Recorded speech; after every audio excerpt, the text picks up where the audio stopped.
Welcome to the Software People Stories. I'm Shiv. I'm Chitra. And I'm Gayatri. We bring you interesting, untold stories of people Associated with the creation Or consumption of software-based solutions. You'll hear stories of what worked, and sometimes what didn't, you will also hear very personal experiences. and insights that would trigger your thoughts And inspire you to do even greater things.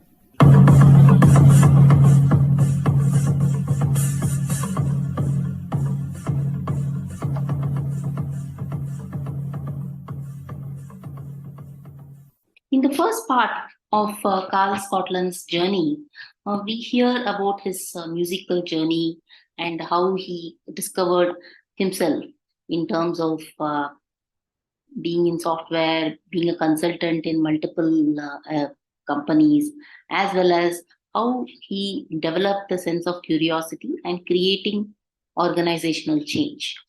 In the second part, Karl actually talks about some of the basic building blocks of an agile transformation and how he himself started thinking of becoming a agenda shifter. And that is key in terms of for each and every person to self-realize what are the possibilities. Very interesting conversation. Listen on. I think what you mentioned is a very clean strategy in terms of saying, okay, what is the right way to start looking at it and create those building blocks of movement or a change or interventions that you want to do.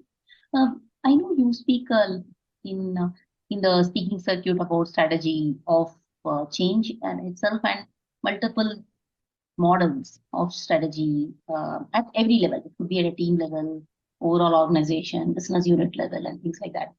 So, what got you started in creating these models? Because when you talk about agenda shift itself, it makes perfect sense, right? Where do you want to go and how do you get there? And understanding the obstacle. So ensuring that that needs a master facilitator, right? Without really being that. So, I mean, what got you started here to what you are in terms of saying you do all this kind of large scale consulting with a lot of organizations. So, I know you started as a software engineer and then you experimented many of it, but what was the pivotal that shifted you to do the current role? So I guess that's another thing. It's been a bit of a journey, but probably going back to when I was working as I guess effective as a Scrum Master, working with organizations where Scrum just wasn't working, my learning from that, and some of that was me coming in and kind of going, hey, I'm really passionate about Scrum. I'm a Scrum Master. I'm going to make everybody do Scrum. So there was a bit of a learning, that was my early learnings around not imposing processes on people, but also early learnings about, hey, actually in those contexts, Scrum wasn't necessarily the right thing. And that's round about the time when I started kind of getting into Kanban and the more lean side of things. So Kanban then gave me a way of kind of going, okay, now I can see some different ways of solving these problems that are going to generate less resistance or kind of reduce the friction that I'm getting from Scrum. So Kanban gave me some more theory and some more principles around how to achieve flow. And I guess then that led me into more about how do you help organizations design or teams or design their own processes rather than me coming in and trying to give them a process. And partly that was that's just kind of a natural evolution. But I guess from Kanban, I got into lean a little bit. At the time then I started working for Rally Software. And Rally was a great organization to work for because they were ahead of the curve in terms of the way they were doing things. They were doing things that looked like SAFe before SAFe came out. Before SAFe became the thing it is today. But they were doing multiple team plannings, kind of regular planning cadences with all the teams together. But alongside that, as an organization, we had a strategy cadence as well, where we'd look at the organizational strategy on a quarterly cadence, and we started bringing in strategy deployment techniques. That's when I first came across the X matrix, and that experience, and a lot of things clicked together in my head as like, okay, I get it now. I can see how all these pieces fit together, and I can see how I could use this with an agile transformation to help organizations figure out what their strategy is. And the realization, I guess, was that coming in as a coach just to kind of implement Scrum is a very tactical thing to do. That's a lot of the time that's fairly explicit. Can you come in and implement Scrum or implement Agile? So doing the idea of doing Agile is a very tactical thing. And we always talk about doing Agile versus being Agile, but I think having agility is the third difference I would make. And having agility or being Agile is more of a strategic thing. What you do on the ground is then the doing Agile, and it's a tactical thing. So that kind of difference between the tactics and the strategy, and then actually what you need to do is help organizations understand how Agile is going to help them at a strategic level, either how it helps their strategy or how it helps as a strategy. And then you can connect that down to the tactical things you're doing and make sure that, whatever you're doing as a process is helping you achieve Agile as a strategy. Now, I guess just saying Agile as a strategy, I think, is a bit meaningless. And therefore, you had to kind of unpack that a little bit into, typically it's things like, well, flow. We want to achieve flow, or we want to be more kind of product focused or value focused as an organization, or something I think around kind of sustainability or as an organization, or the kind of the long-term potential as an organization. So these are all things that Agile helps with. But if you can kind of understand what the organization is trying to achieve from an improvement perspective, then any transformation, we can tie it back, help people understand, okay, what are we going to do which is going to help us achieve flow or help us be more product focused? And then we can also put some indicators, some metrics, or whatever we want to call them, in place. I typically just call it evidence. What evidence will we look for that's going to help us understand whether we're doing the right thing? And that's important because we're treating these things as a hypothesis and experiments. You have to have some way of knowing whether your hypothesis is right or not. So I guess that's the journey I went through that got me into, if I don't want to impose or inflict Agile on people, then I have to treat it as a strategic thing. And therefore, how do you bring in some of those strategy deployment elements of Lean into Agile transformations? In fact, if you think about Agile and strategy, right? If you, really strategy means something which is long term, which is more lasting or lasting for long. And when we think about Agile, also they say sustainable and it stays with you, rather than saying, okay, are you doing it, sort of a thing. I think it makes sense, but I am impressed that many of the practitioners, I don't see that connection. You say, okay, guess what? I have these 10 practices. Just make it happen. So sometimes I find myself working with Scrum Masters and coaches, and I have to make that unlearning happen with them. Because, sometimes the change makers themselves, if you're not adaptable to change, then if you can't reach to the choir, then we have a different problem, right? So I think that you're bang on in terms of saying, okay, are you able to think long term, and are we also nimble at the same time? Yeah, so that I remember walking into one organization, and one of the kind of early questions that I got asked as this coach walking in was, so how are we going to know whether this Agile thing has worked? I thought, that's a really powerful question. But actually, I kind of went, well, and I'm not sure whether I kind of said it as flippantly as this, but my general response was, how do you know whether anything is working? Because it's not about whether Agile works. It's not Agile for Agile's sake. We're bringing Agile in because we think it's going to help the organization achieve some other goal.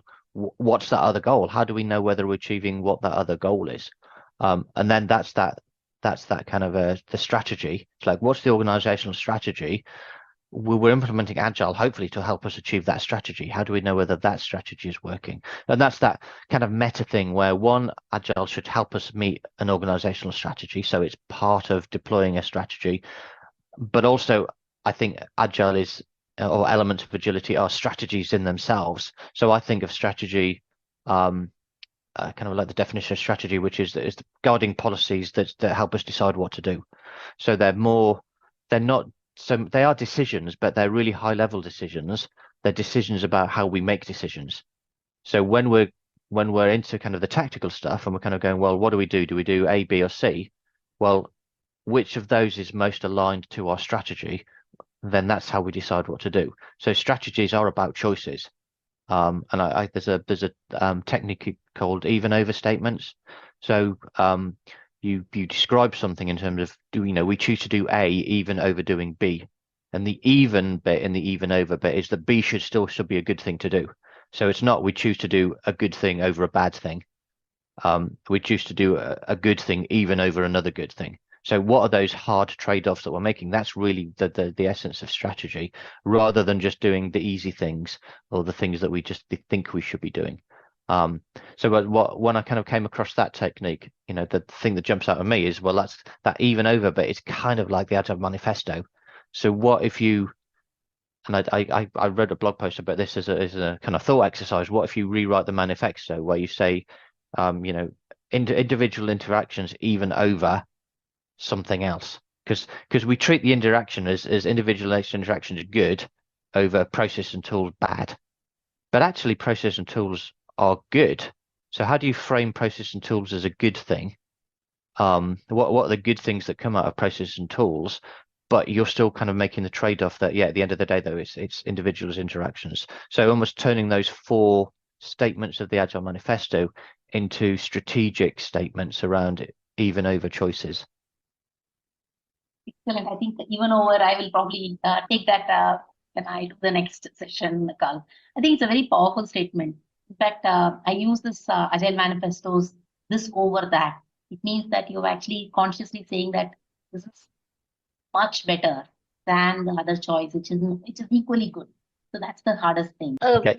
When we speak about over, I think one of the things that we have done this exercise in the past, where we brought in a few of the change makers, if you will, the change agents, to create a manifesto for the organization. If you have to rewrite, I think that's a fun exercise to actually do, and it's more than what is the outcome. It also helps in terms of critical thinking, in terms of saying what has not worked and how do you ensure that we are paving the for the right future.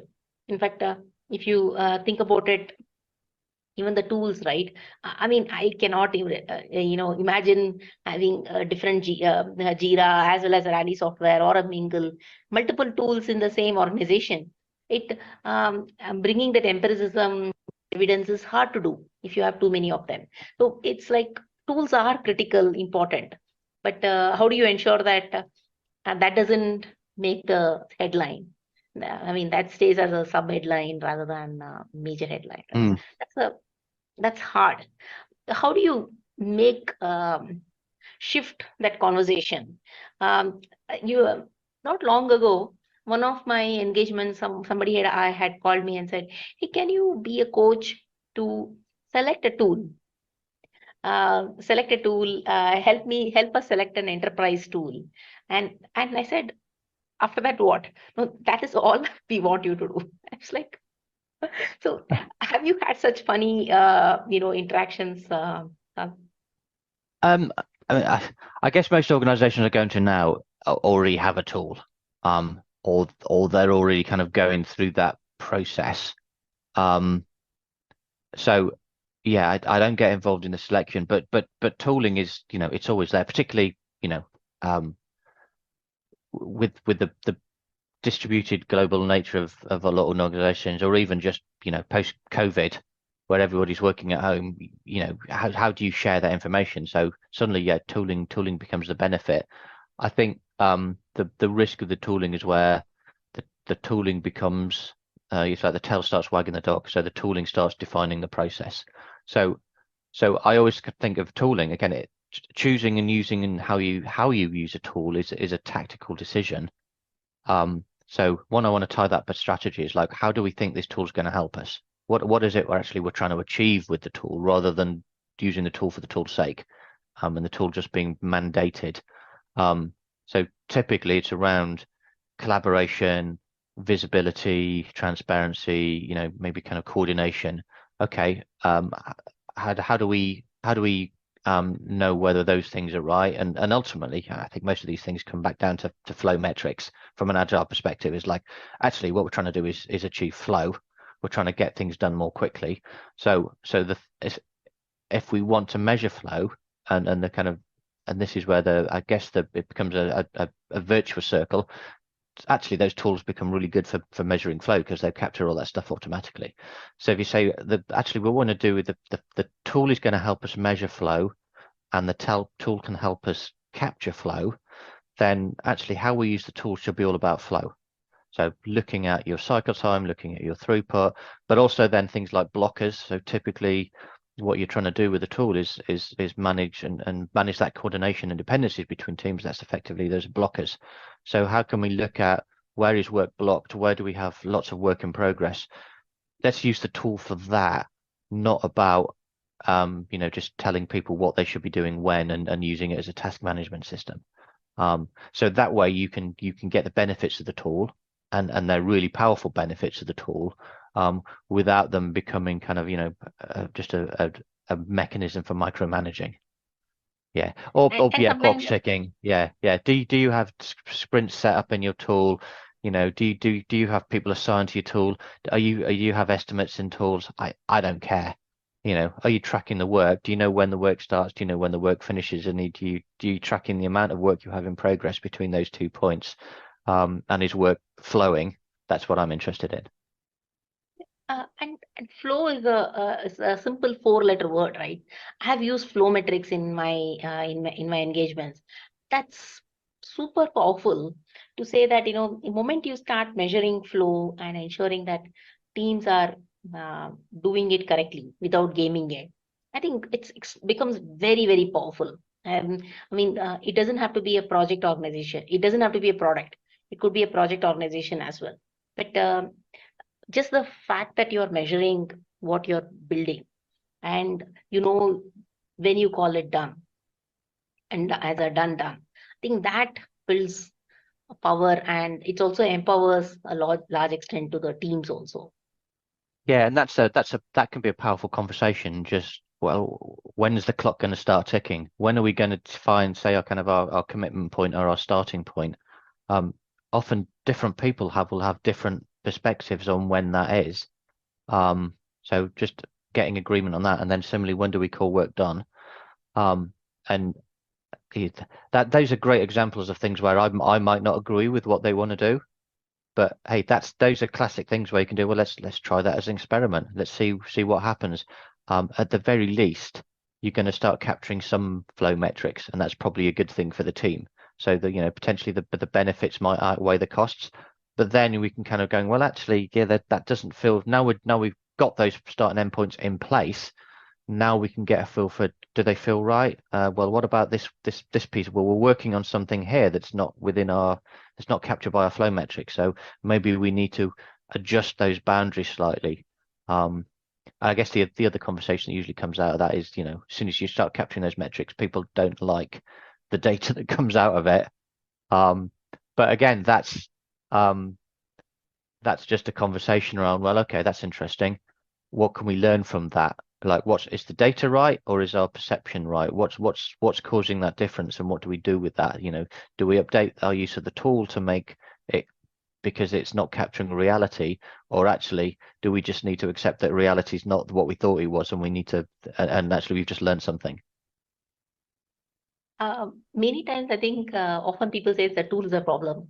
Then you say, hang on a minute, and this is what we did, and this is the process we followed, and that is when I have had a lot of aha moments, saying that, oh, that is what it means. I think sometimes that's when the self-realization kicks in, and I find that point very exhilarating, as a coach, I wanted to get into a dance at that point, but let them figure it out.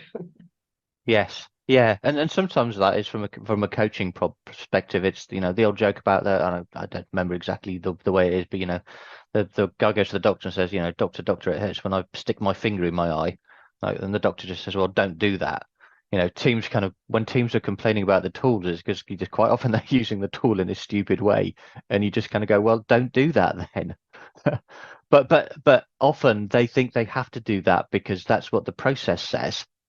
And therefore what you're doing is kind of giving them freedom to kind of go, well, try something else out. If you don't think that's right, if that's not what's your hypothesis, what do you want to test that you think might be a better way? And so you then that's that coaching organizations just to try things out, try small steps and learn from that, rather than just kind of try and implement what they think should be the right answer, or what they've been told is the right answer.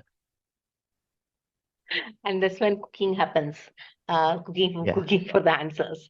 So Karl, I mean, you are an avid speaker in many, and you also write quite a few blogs in LinkedIn, and you do consulting engagements.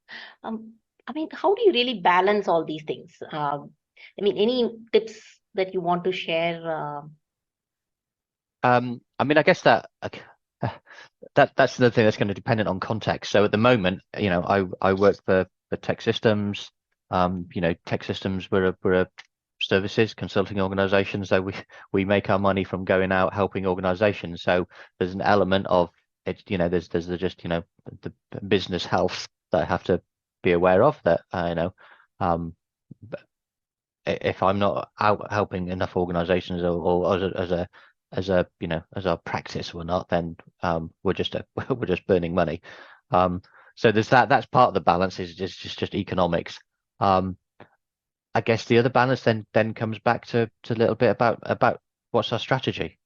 So how do we choose how we spend our time is our strategy, and some of our strategy is around then the way we go out and sell our services, and decide which services we want to sell and how we're going to go about selling those services. And then some of that requires developing collateral, case studies, material that we can empower the sales team with, maybe going out and doing some internal training, some of those sorts of things. And then there's maybe there's a think of it as a marketing strategy, how we want to go there and get the brand out in the market. So some of that the public speaking is I enjoy it, but there's an element of I'm doing it. I'm not doing it as me. I'm doing it as TEKsystems, as my organization. So that, I guess that's the way I think about it now. When I was, even when I was, before I joined TEKsystems, I was, an independent consultant. There was, I guess it was maybe the balance was slightly different, but it was still the same for what's my strategy in terms of my client base, and my mix of clients, and how I'm going to make sure that I've got enough money coming in to pay the mortgage, and then my personal development, which is around then blogging, and how I guess there was a personal marketing, your personal brand that's what the blogging and the speaking is about. I guess there's I don't think there's a right answer. Again, it's like let's try things, let's see what's working, and let's make sure that we have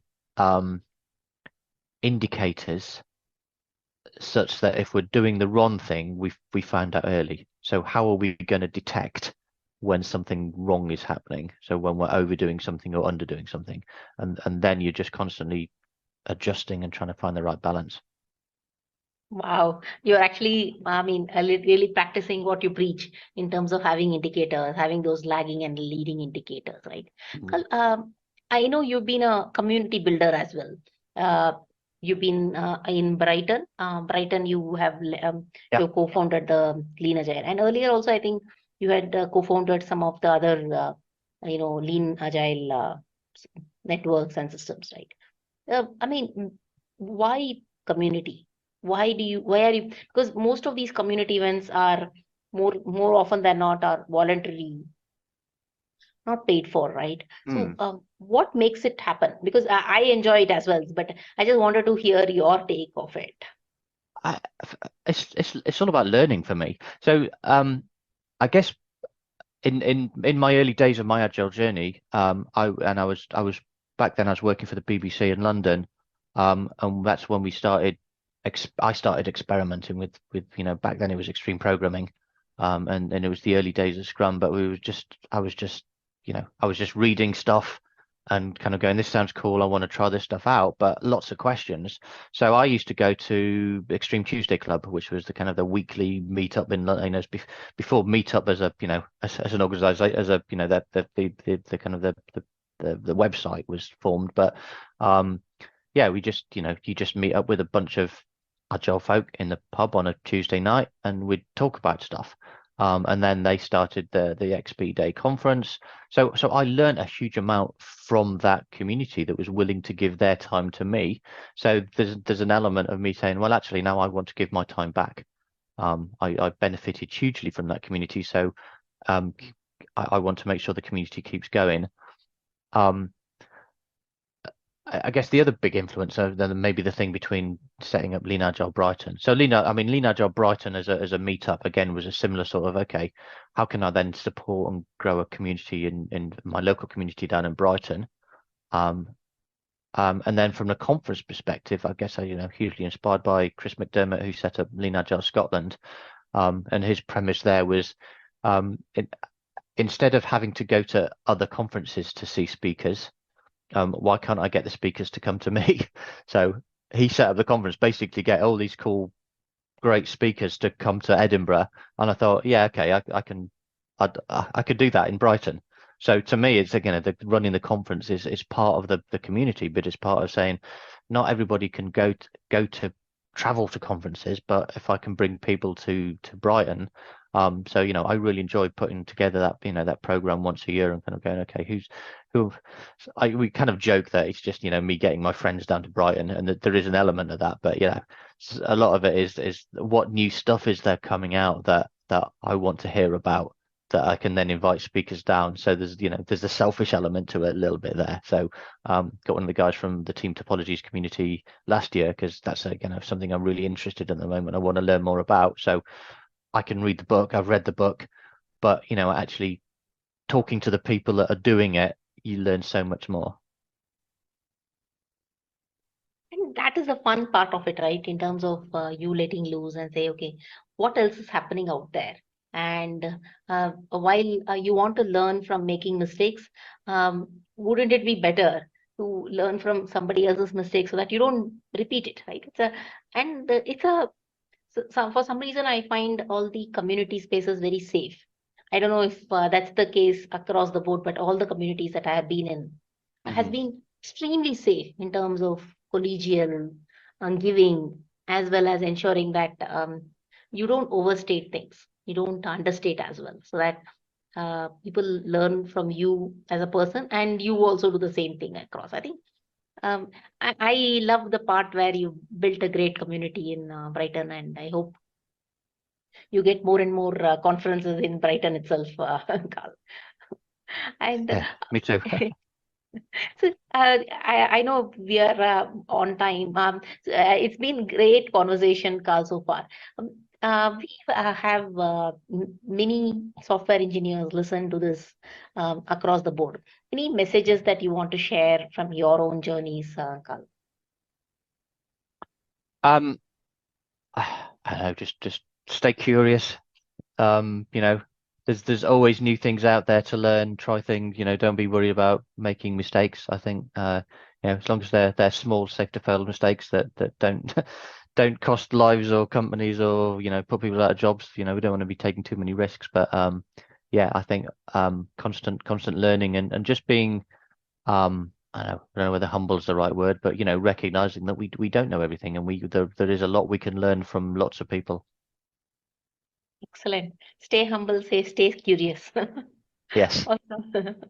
Thank you so much for your time, Karl. I really, really appreciate it. Thank you. Okay, thank you. Thank you very much. Thank you for being in Software People Stories.